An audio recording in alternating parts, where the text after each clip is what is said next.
ఆవకాయ ఆంజనేయ కథ మొదలెట్టినాడు చూడరయ్యా శక్తినంతా కూడగట్టి చెట్టు దులిపినాడు అంజయ్య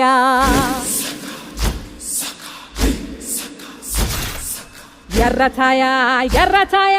కోటి అవతార వెంటమాయ కత్తి సేట పట్టకుండా కాయ కోసినాడు కపిలయ్యా